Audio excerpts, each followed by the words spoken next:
तो हम अपने समुद्र मंथन से रत्न चुनने की प्रक्रिया में फिर आगे बढ़ते हैं। एक आप देखिए, एक समलैंगिक विवाह, जो होमोसेक्सुअल रिलेशन, यानी महिला महिला से और पुरुष पुरुष विवाह को लेकर के हम ये जानते हैं कि विवाह हमेशा अपोजिट सेक्स में होता है, लेकिन पिछले कुछ वर्षों में होमोसेक्सुअलिटी का जो प्रचलन बढ़ा है उसमें कुछ, तो कौन सा ऐसा कंट्री है जो होमोसेक्सुअलिटी को जिन्होंने वो दे दिया? तो Switzerland. Switzerland is the recent country who recognizes the homosexual marriages, homosexual विवाह को उन्होंने मान्यता दे दी है। फिर CBDT जो केंद्रीय प्रत्यक्ष कर बोर्ड है, उसका अध्यक्ष किसे चुना गया है? वो JB महापात्रा उसका अध्यक्ष बनाए गए हैं। ठीक है। इसके अलावा आप ये देखिए कि देश में जो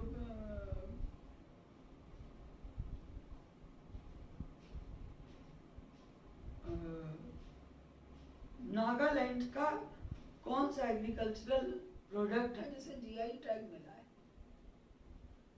GI टैग तो ये रिसेंट है, मीठा खीरा। खीरा तो कड़वा ज्यादा जानते हैं, मीठे की बजाय मीठा खीरा। नागालैंड जिसे GI टैग मिला है रिसेंट। ठीक है। अच्छा, ये कभी शंघाई सहयोग संगठन की बैठक हुई, शंघाई सहयोग संगठन की बैठक तजाकिस्तान में हुई। ठीक है।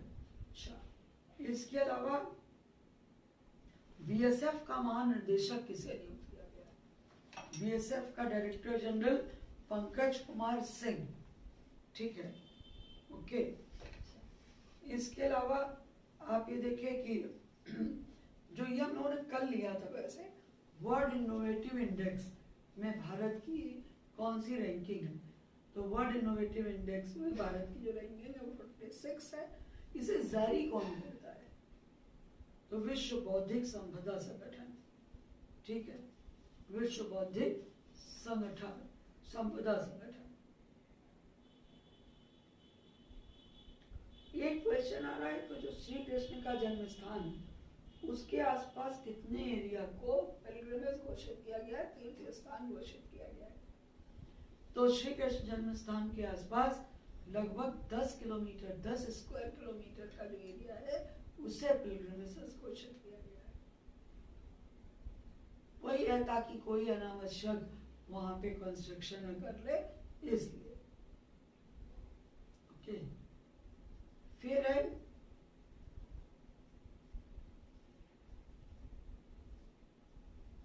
एक मेथनॉल संयंत्र बना है भेल का, इंडिजिनसली डेवलप, स्वदेशी रूप से डेवलप। ये हैदराबाद में बना है, ये हैदराबाद में बना है। ठीक है। अच्छा,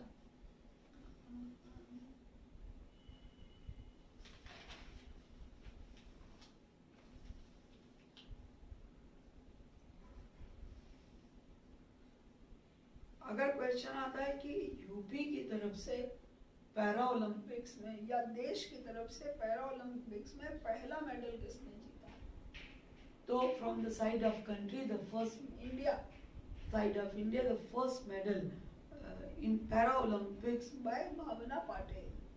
जैसे समर ओलंपिक्स में पूछ सकते हैं ना कि समर ओलंपिक्स में पहला मेडल, तो उसमें तो मीराबाई चानू थी सिल्वर मेडल।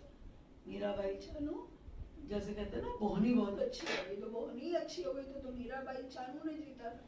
लेकिन अब यहाँ पे अवानी लेखरा फेमस ज्यादा हुई, लेकिन जो फर्स्ट वो बना था वो भावना पटेल ने किया था। ठीक है, ओके। इसके अलावा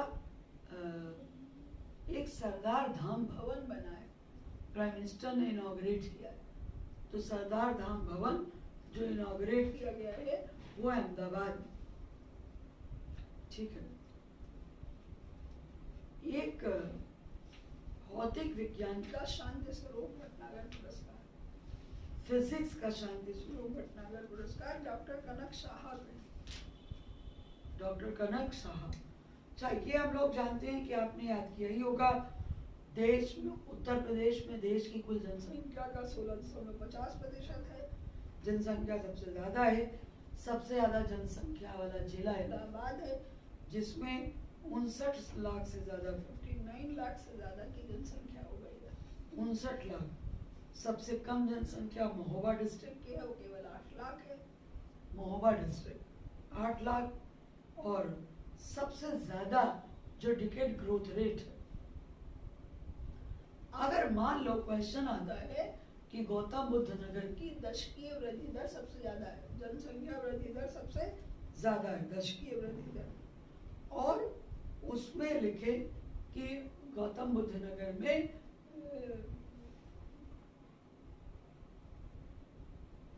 जनसंख्या या जन्म दर बहुत ज्यादा है, ये नहीं होगा। गौतम बुद्ध नगर में इसलिए डिकेड ग्रोथ रेट ज्यादा है क्योंकि यहाँ माइग्रेशन ज्यादा है, और जिलों से भी लोग जो दिल्ली में नहीं जा पा रहे हैं, जो गुड़गांव और उसमें, तो वो नोएडा में जाकर, अच्छा नोएडा में कई कई चीजें भी गवर्नमेंट दे रही है, इनिशिएटिव ले रही है। Minimum decade growth rate, minimum decade growth rate जो है वो कानपुर नगर की है, वो केवल 9.9%। ठीक है।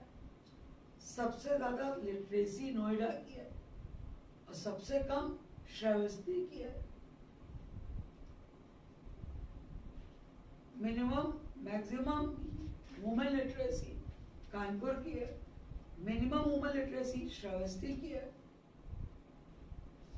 सबसे ज्यादा डेंसिटी गाजियाबाद में जनसंख्या है, सबसे कम डेंसिटी ललितपुर झांसी में है। सबसे ज्यादा वुमेन मेन रेशियो जौनपुर में है, पिछड़ा जो होगा वहाँ होगी, और सबसे कम वुमेन मेन रेशियो नोएडा में है, जो सबसे ज्यादा डेवलप्ड है वहीं पे ज्यादा होगा। ठीक है, ये ध्यान रखिएगा। उत्तर प्रदेश के बजट की थीम हम डिस्कस कर चुके हैं, 5 साल का अलग अलग है, उसको याद भी रखना है, जो 5 साल का अलग अलग है। अब जैसे एक कह रहे हैं कि यूपी के बजट में ब्रुसलोसिस रोग है, खुरपका मुंहपका जानवरों में होता है, आसपास मुंह के आसपास और पैरों में खुरों के पास आ जाता है, ब्रुसलोसिस डिसीज जानवरों की। यूपी गवर्नमेंट ने डिसाइड किया है कि 2030 तक यूपी को ब्रुसलोसिस डिसीज से मुक्त कर लेंगे। टिल 2030 जो ब्रुसलोसिस है, मुंहपका और खुरपका, इससे मुक्त कर लेंगे। ठीक है, ओके। फिर आप देखिए, जो फॉरेस्ट रिपोर्ट है, जो वन रिपोर्ट है, उस फॉरेस्ट रिपोर्ट के अकॉर्डिंग यूपी का कुल कितना, फॉरेस्ट रिपोर्ट के अकॉर्डिंग यूपी का कुल कितना वन आच्छादित है 2019 के रिपोर्ट के अकॉर्डिंग। तो 2019 के रिपोर्ट के अकॉर्डिंग हमारा 10% से कम है, 9.19 है, हालांकि ये थोड़ा सा बढ़ा है। अगर मान लो आता है कि उत्तर प्रदेश का वन क्षेत्र, वनावरण क्षेत्र, फॉरेस्ट कवर एरिया 9.19 हो गया, 9.19 है, और रीजन में दिया कि फॉरेस्ट कवर एरिया कम हुआ है, तो वो रॉन्ग होगा। 9.19 है और इसमें वृद्धि हुई है। हालांकि इसमें हमारा टारगेट है कि हम कितना बढ़ाएंगे, वैसे आइडियल तो माना जाता है 33%, 33%, 1/3। ठीक है, देश का हमारा 21-22 के आसपास है, लेकिन हमारा फॉरेस्ट कवर एरिया उससे भी कम है। हमारा टारगेट ये है कि till 2030 it has to be increased till 15%, कि 2030 तक इसे 15% कर ले।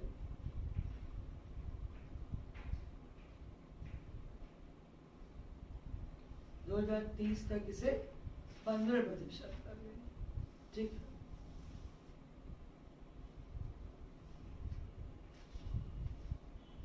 ये जरा ध्यान रखिएगा, जो भारत का यूपी में प्राइमरी, सेकेंडरी और टेरिटरी सेक्टर, तो प्राइमरी, सेकेंडरी और टेरिटरी सेक्टर में क्या कंट्रीब्यूशन है, तो प्राइमरी सेक्टर 23%। ये ध्यान रखिएगा कि जब हम केंद्र का लेते हैं तो केंद्र का ज्यादा है, लेकिन इसमें भी फर्क है। इस समय के हिसाब से अगर हम उसमें करें 11-12 के अनुसार तो 23%, सेकेंडरी सेक्टर 26.8% और तृतीय क्षेत्र 50%, 50.2। केंद्र में जब लेंगे तो प्राइमरी सेक्टर हमारा 17 के आसपास आ जाता है, तो थोड़ा कम है, और ये टेरिटरी सेक्टर सेक्टर बढ़ जाता है। लेकिन यहाँ पर 23% प्राइमरी सेक्टर सेक्टर अभी भी ज्यादा है प्रदेश के, उसमें 26.8 8%। सेकेंडरी सेक्टर, ये ध्यान रखिएगा। ठीक है, एक और क्वेश्चन आ सकता है कि जो हमारा राज्य का 2020 वाला कंट्रीब्यूशन है, उसमें जीएसटी से हमें कितने प्रतिशत कंट्रीब्यूशन मिल रहा है? तो प्रदेश के बजट में जो जीएसटी से कंट्रीब्यूशन मिल रहा है दैट इज ऑफ 39%। प्रदेश के बजट में जो हमारा 20 वाला वो था, था कुल रेवेन्यू रिसीट्स सीट्स में कुल राजस्व प्राप्तियों में 39% कर राजस्व में जीएसटी की हिस्सेदारी 39.5% है। टैक्स रेवेन्यू में ध्यान रखिएगा, टैक्स रेवेन्यू में जीएसटी का पार्टिसिपेशन 39.5% कुल कर राजस्व। जबकि आपको याद हो, हमने आपको अभी जब एक और एपिसोड लिया उसमें डिस्कस किया, तो उसमें हमने डिस्कस किया था कि केंद्र सरकार में जो कुल कर राजस्व में भागीदारी आ रही है उसमें जीएसटी 17% था, फिर उसके नीचे आपका कम हुआ था तो 16%, 15% कारपोरेशन टैक्स और निगम कर और आयकर हो गए। ठीक है, ओके। लेकिन अभी भी ये बात मैंने पहले भी बताई थी, दोबारा रिपीट कर दूं, रिपीटेड क्वेश्चन है बैक ईयर में कि जो स्टेट का कुल गेनिंग है, उस कुल गेनिंग में से सबसे ज्यादा कंट्रीब्यूशन अभी भी केंद्र सरकार के द्वारा दिए गई राशि से, और केंद्र सरकार जो हमें दे रहा है वो लगभग कुल राजस्व का 54.47%, यानी लगभग 55%। ट्रांसफर फ्रॉम यूनियन बोरो 55%। फिर पशुपालन पे आ जाते हैं। ये हम लोग जानते हैं कि उत्तर प्रदेश जो हस्बेंड्री है, जो पशुधन है, उसमें नंबर 1 है हमारे यहाँ। पशुधन यानी हम जनसंख्या में भी सबसे ज्यादा है और पशुधन में भी सबसे ज्यादा देना चाहिए, होना भी चाहिए। हम एनिमल्स में भी सबसे ज्यादा हैं और जनसंख्या में भी सबसे ज्यादा। लेकिन कौन सा प्रमुख एनिमल ऐसा है जिसमें संख्या सबसे सबसे ज्यादा नहीं है? कुक्कुट में नहीं है ज्यादा, कुक्कुट में ज्यादा नहीं है, इन जनरल बाकी ज्यादा है। और देश के कुल पशुधन का 13%, 13.4% लगभग यूपी में। कुल पशुधन का 13.4% उसमें।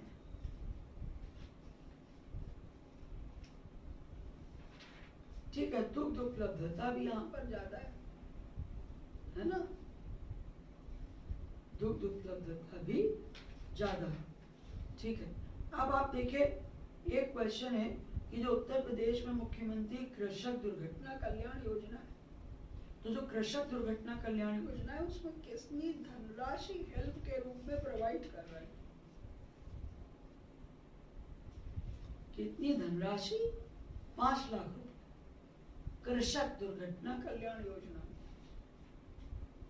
ठीक है, अच्छा। फिर जो एक हम लोगों ने लिया था महिला सामर्थ्य योजना।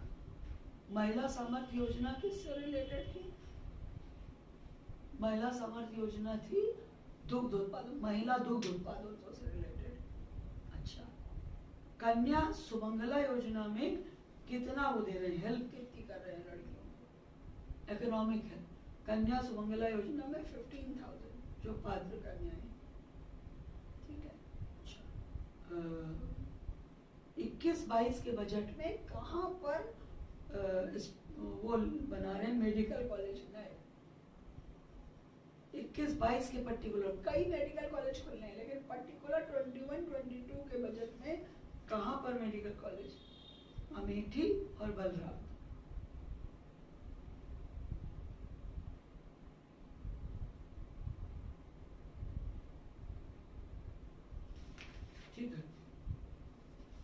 देश में जो टोटल खाद्यान्न उत्पादन है उसमें हमारे देश का क्या स्थान है। तो आप देखिए, हम जनसंख्या में भी फर्स्ट है, हम एनिमल्स में भी फर्स्ट है उत्तर प्रदेश, और फूड ग्रेन प्रोडक्शन में भी फर्स्ट है। अब ये क्वेश्चन ही बनता है, to which of the following things we are not first in, we not standing, कि इनमें से किस में हम प्रथम नहीं है। और जनसंख्या, एनिमल्स, फूड ग्रेन प्रोडक्शन, और चौथा कुछ और दिया होगा। ऐसे तो गन्ने में भी प्रथम है, मतलब हम उसमें दुग्ध उत्पादन में भी प्रथम है। तो अब देखा होगा कि जो दिया जाए, ठीक है, ओके।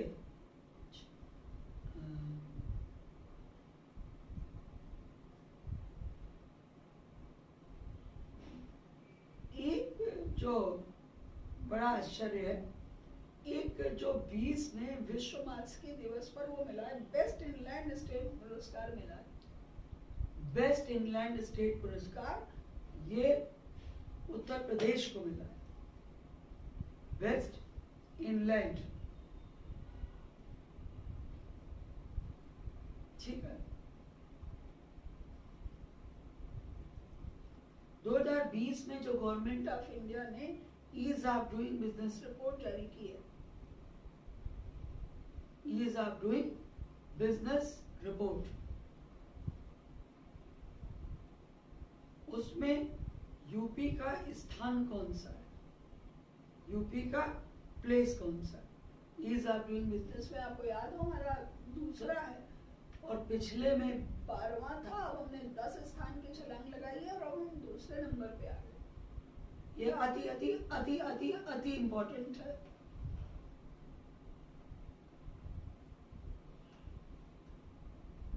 ठीक है, ओके। एक हम लोगों ने लिया था कृषक दुर्घटना बीमा योजना में 5 लाख। इसी तरह उत्तर प्रदेश में जो पंजीकृत रजिस्टर्ड ट्रेडर हैं, मुख्यमंत्री व्यापारी दुर्घटना बीमा योजना में कितना पैसा देने की बात है। तो कृषक भी दुर्घटना बीमा योजना है, इनसे एक्सीडेंट हो जाए, और एक ट्रेडर दुर्घटना बीमा योजना। तो ट्रेडर दुर्घटना बीमा योजना में 10 लाख रुपए की राशि दिए जाने की बात।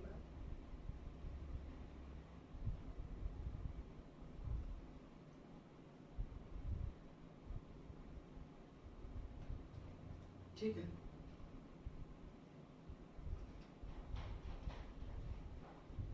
ये बात तो हम लोगों ने पहले ली थी कि यूपी का जो फिस्कल डेफिसिट है, यूपी का जो फिस्कल डेफिसिट है 21-22 के लिए, वो स्टेट जीडीपी का कितने प्रतिशत अनुमानित है। स्टेट जीडीपी का 4.17%, जबकि हम लोगों ने लिया था कि ये वो वर्तमान में 20-21 में कम है और उसके पिछले साल और कम था। एक लास्ट पॉइंट बता दीजिए, जो फाइनेंशियल ईयर 21-22 है उसमें जो यूपी की टोटल ऋणग्रस्तता है, यानी जितना ऋण है, हमारे स्टेट जीडीपी का कितने प्रतिशत अनुमानित है। जो हमारी ऋणग्रस्तता है वो स्टेट जीडीपी का कोई कितने प्रतिशत, ये 28% लगभग। स्टेट जीडीपी का 28% जो है ऋणग्रस्तता है, 28%। ओके, तो 28% जो है वो आ रहा है स्टेट जीडीपी का। ओके, अच्छा, अब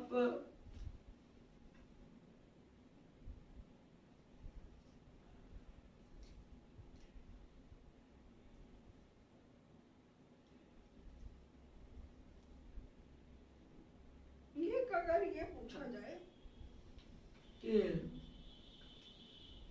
क्वेश्चन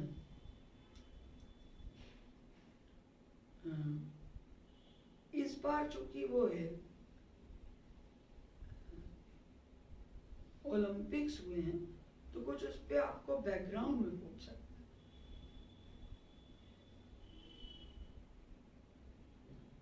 बैकग्राउंड ये पूछ सकते हैं कि भारत ने लास्ट ओलंपिक गोल्ड मेडल कब जीता था।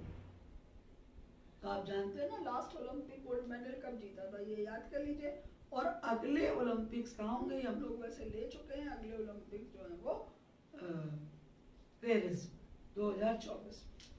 चलिए फिर हम लोग अगले एपिसोड में कुछ और चीज़ों को, कुछ और ज्वेल्स चलते हैं।